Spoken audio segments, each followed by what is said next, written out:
This is the second part of the invoice report tutorial.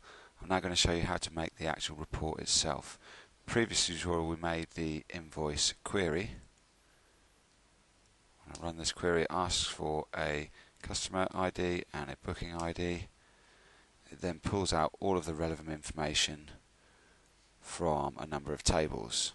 It also sets up this calculated field, which is the price of a seat times the number of seats that have been booked. We're now going to concentrate on actually creating a report like the one shown here. The first stage in creating a report is to go to the Create ribbon, and I would start by using the Report Wizard to create a basic report. So we click the Report Wizard button.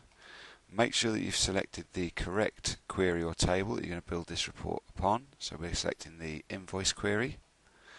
I'm going to use all of the fields from that query. So I hit the double arrow to send them all across to the Select Fields box. Click on Next. I don't need this to be grouped in any way. Grouping is when you've got lots of records that perhaps relate to one particular customer. In this case, we're only going to have one customer and one booking shown on the invoice because we've specified the booking number and the customer number in the query. So I don't need any grouping levels. I'm going to click on Next. I don't really need to do any sorting, as I said, because I'm only going to have one set of data. So I'm going to click on Next again. I can go for a tabular layout, that'll be fine. Just click on Next again. I'm going to call this one Invoice 1 because I've already got an invoice that I've created earlier. So I'll click on Finish. It's going to ask me for the customer ID and a booking ID.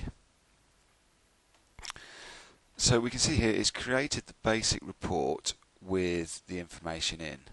However, if we look, it's spread across 3 pages and it's not really laid out at all. In fact, the layout leaves quite a lot to be desired.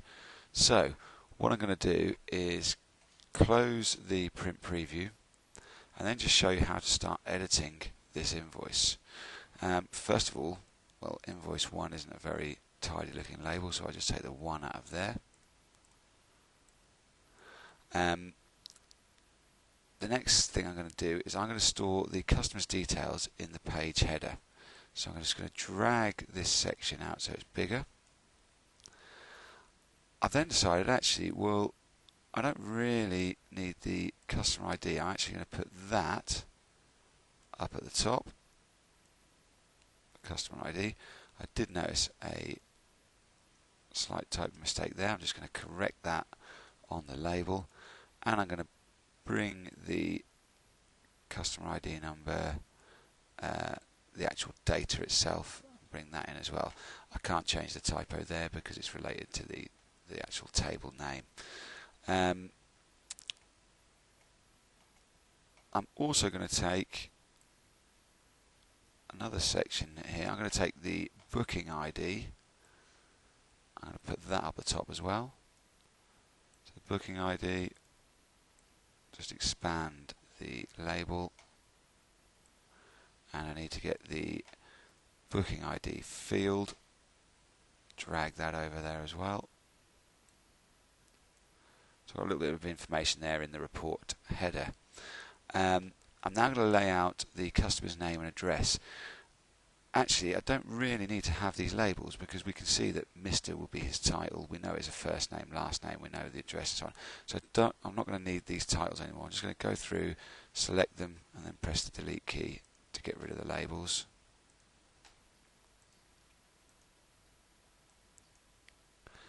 And now I'm going to lay out all these details in an address format at the top of the page.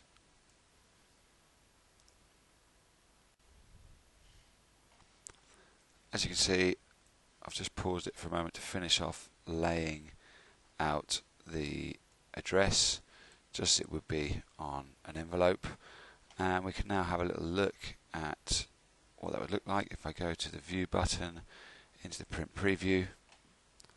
Again, I've got to enter the ID numbers quickly. So we've got the customer ID, the booking ID at the top. We've now got the customer's name and address laid out at the top of the page. Still a bit unfinished because we've got all the other details laid out over the next 3 pages, which again is untidy. Also, I need to make these dates and labels a little bit wider so that they display properly. So I'm going to go back to closing the print preview, which takes me back into design view.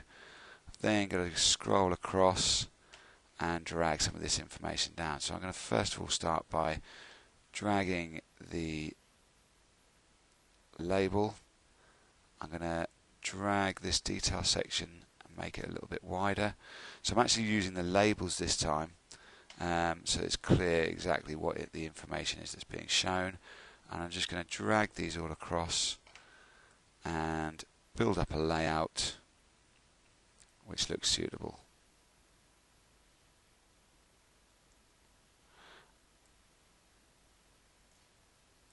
It's important here that I don't get mixed up with which are the labels and which are the actual fields containing the information.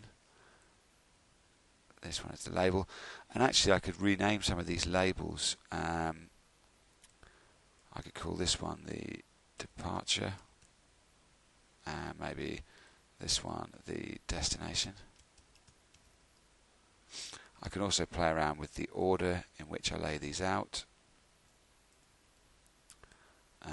Maybe it would be a good idea to put the departure date into that section. So we've got the departure bus station. We've then got the departure date. I'm just going to call that outbound.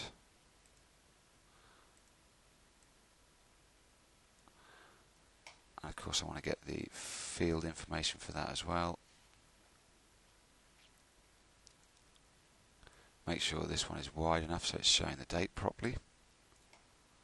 Just be aware here as well, you can also change, if you go to the Format tab at the top, you can change the alignment in these fields. So I could have them center aligned, left aligned, right aligned, just like you would in a Word document.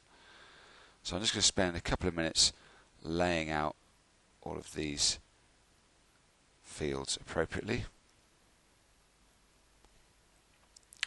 I've now finished dragging all the labels into position and dragging the fields into position. I've also changed the alignment, some of them are now centered, and that's all looking pretty nicely laid out. The only issue is that obviously the report is still very wide. If I was to go into the print preview mode, I can see that, yep, that's all looking pretty nice, but actually when I print it I'm going to get an extra 2 pages which I don't want. And actually at the bottom of this third page, funny enough, says page 1 of 1. So the last couple of changes I need to make, if I close the print preview, I just need to scroll all the way across to the right hand side. I need to drag this footer section back so that it lines up with the rest of the information. And then I'm just going to bring the edge of this report page right here and just dragging that in and bringing it up in line with the information fields. Now if I go into the print preview, we can see that if I zoom out a little bit, we've got a nicely laid out invoice. It's got the customer's information. It's got the information about the excursion that they've booked, as in where it's going from and the date, where it's going to and the date. It's got the ticket price, the number of seats that they've booked, and then the total price. There are other options I could add in. If I go back into the print preview, I've noticed that first name and last name are a little bit spaced out, so I'm going to drag those in a little bit. I could even put into the footer an extra label if I wanted to, or I could place it somewhere just underneath the information. So remember, you can add new labels at any time simply by putting a Sorry, not a, oh, that was a text field, I didn't mean that. Delete that one. I meant to put in this one, a label.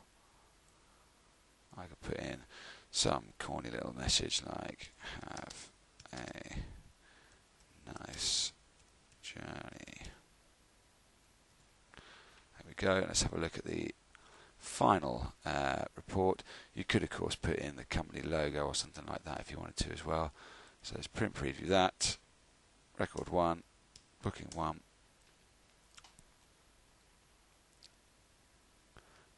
We've got the extra labels. We've spaced out the name a little bit better now, and it fits all nicely onto one single page. Finally, I'm just going to close the report, make sure I save the changes.